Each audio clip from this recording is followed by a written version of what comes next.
Maintenant que l'épisode final de la saison 1 arrive, les téléspectateurs se retrouvent avec plus de questions que de réponses. Il faut absolument régler ces mystères. Bien le bonsoir, mesdames et messieurs.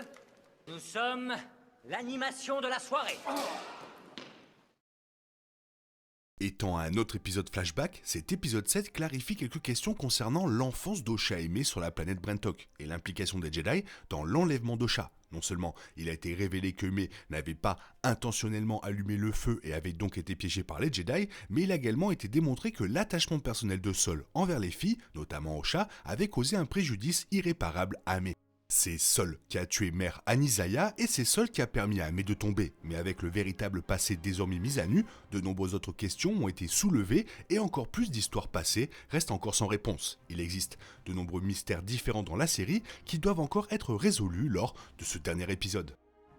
Quelque chose qui a été quelque peu incohérent tout au long de la série est la représentation des motivations de Mai. À un moment, elle est déterminée à tuer les Jedi qui ont emmené Osha de chez eux. Le moment suivant, elle est prête à se rendre aux Jedi afin d'être à nouveau avec sa sœur. À la fin de l'épisode 5, ses motivations prennent une autre tournure, mais changeant de place avec Osha et la laissant seule avec l'étranger. Si elle était si disposée à se livrer aux Jedi pour sa sœur, il y a un épisode, pourquoi aurait-elle assommé Osha et échangé sa place avec elle après un seul combat ? Elles ne se sont pas vues depuis des années et il est clair maintenant qu'Osha a été manipulée. Reste à savoir si Mai envisage désormais réellement de tuer Sol, même après avoir fui son maître et refusé de tuer Kanaka.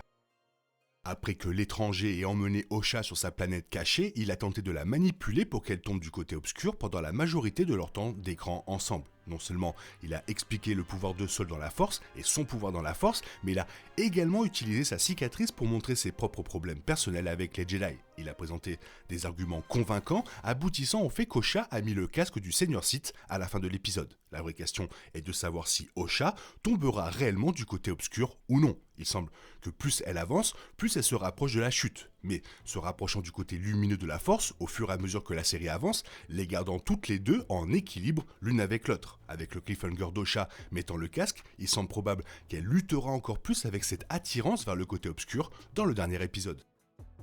À la fin de cet épisode, il est révélé que Sol a fait son propre choix pour sauver Osha et abandonner Mai. Sol a utilisé la force pour maintenir le pont, mais au moment où il était trop difficile à tenir, il a permis à Mai de tomber, puis a rattrapé Osha avant qu'elle ne puisse tomber dans ce qu'il pensait être sa mort. Mai a survécu pour revenir des années plus tard dans sa quête visant à tuer les Jedi impliqués. Comment a-t-elle survécu à une chute d'aussi haut ? Cela s'est déjà produit dans Star Wars avec des personnages tels que Dark Maul, non seulement survivant à une chute d'une telle hauteur, mais également coupé en deux. Il est possible que la colère qu'elle a ressentie ce jour-là l'ait maintenue en vie, ou peut-être qu'elle a été retrouvée ou même rattrapée par quelqu'un au fond, comme Mère Coril. Après avoir pris le sang des jumelles et testé leur nombre de midi-chloriens, Padawan Torbin révèle que non seulement Osha et Mai ont un nombre de M incroyablement élevé, mais qu'elles partagent également le même symbiote. Essentiellement, un symbiote est une signature unique dans la Force. Dans l'épisode, Torbin explique que même les jumelles identiques devraient avoir des symbiotes différents. Et comme ce n'est pas le cas, elles doivent être deux moitiés différentes du même tout, divisé par la Force. Ce que cela signifie réellement pour Osha et Mai reste à voir. Dans chaque cas où elles sont apparues dans la série, elles semblaient toutes les deux être leur propre personne, très différentes l'une de l'autre, comme le sont souvent des sœurs. Si elles sont réellement les deux moitiés de la même personne, cela pourrait expliquer pourquoi elles semblent si souvent agir en équilibre l'une avec l'autre, avec les côtés opposés de la Force. Ce qui est très clair dans la menace fantôme, c'est que les Sith n'ont pas été vus depuis un millénaire. On ne sait donc pas si l'étranger est réellement un Sith ou non. Il dit que les Jedi pourraient l'appeler ainsi, mais en raison du dogmatisme qui a été attribué aux Jedi dans cette série, cela pourrait signifier un certain nombre de choses. En raison de la nature de son casque, entre autres choses, beaucoup ont pensé que l'étranger pourrait être l'un des premiers chevaliers de Ren. Les chevaliers de Ren étaient un groupe religieux du côté obscur dont les croyances se concentraient sur le sabre laser. Un groupe qui a initialement inspiré puis opéré sous Kylo Ren. Cependant, cela pourrait simplement être une théorie formulée dans l'espoir de préserver le canon de la série. Avec la série montrant que les sorcières de Brentok ne sont pas réellement mortes dans l'incendie déclenchant par Mai, les choses sont devenues beaucoup plus compliquées. Lorsqu'elles utilisent la force pour contrôler l'esprit de Kanaka et le retourner contre Sol et Torbin, le groupe de sorcières est finalement expulsé par une autre technique de force utilisée par Maître Indara. Lorsque cela se produit, elles tombent tout au sol. Ces sorcières sont-elles mortes à ce moment-là ? Et si oui, quelle a été la technique utilisée par Indara pour arrêter son contrôle sur Kelnaka et les tuer? Cela a soulevé plus de questions que de réponses, et maintenant avec la possibilité que Mercoril ait survécu à l'assaut de la Maison des Sorcières, il existe de nombreuses possibilités pour le dernier épisode de la série. Plus tôt dans la série, Vernestra Raux a clairement indiqué que son objectif était de cacher au Conseil Jedi le fait que les Jedi étaient tués. Elle a cité le scandale comme principale raison de cette décision, ne voulant pas que de tels dangers soient entendus au Sénat. Et maintenant, avec la façon dont les choses se sont déroulées après que Vernestra a réalisé que Sol était le seul survivant de son groupe de Jedi, il est plus que probable qu'il en assumera la chute si le Conseil Jedi continue d'être manipulé ou si les événements continuent d'être mal interprétés. Que Vernestra découvre ou non la vérité sur ce qui s'est passé, ce qu'elle transmet réellement aux Jedi est une toute autre chose. Elle a déjà prouvé qu'elle était prête à mentir aux Jedi. Une chose est sûre, les Jedi ne pourront jamais savoir qu'un Sith est impliqué si l'étranger s'avère réellement être un seigneur Sith.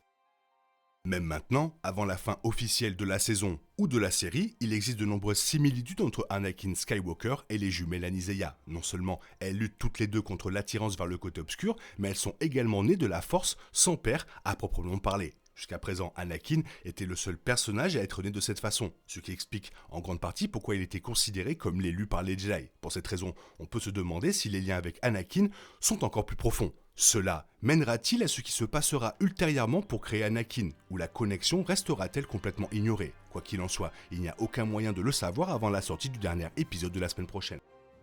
Dans plusieurs épisodes, dont le plus récent, le thème de Kylo Ren peut être entendu en arrière-plan pendant les moments clés de l'histoire. Cela s'est produit à la fois autour de l'étranger et des jumelles. La raison pour laquelle la série a choisi le thème d'un personnage qui ne naîtra pas avant plus de 100 ans est actuellement inconnue, bien qu'il existe quelques idées possibles auxquelles cela pourrait être lié. D'une part, la série pourrait mettre en place la création des Chevaliers de Ren. En dehors de cela, le thème pourrait faire référence à la diade de force que Kylo Ren avait avec Rey. Osha et May ont un lien très particulier dans la force car elles ont été créées par une vergence de force et pourraient très bien être la même personne divisée en deux corps. Cela pourrait finir par être une dyade révélée une fois qu'Osha aura enfin nouveau accès à la force.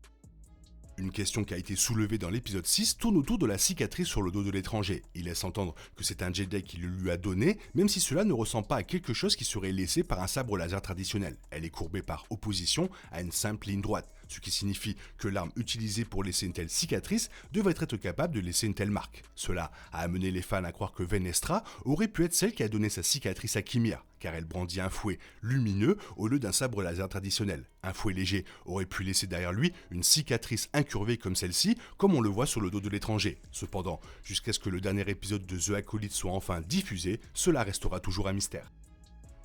Apparemment, on aura toutes ces réponses dans le dernier épisode. Ça va être chaud en 43 minutes, mais pourquoi pas? Toi, qu'est-ce que tu en penses? Fais-moi part de ton avis dans la zone commentaire, sinon il est temps pour toi de reprendre le cours normal de ta vie. On se retrouve bientôt pour une nouvelle vidéo. Bisous bisous, bye bye, que la force soit avec toi.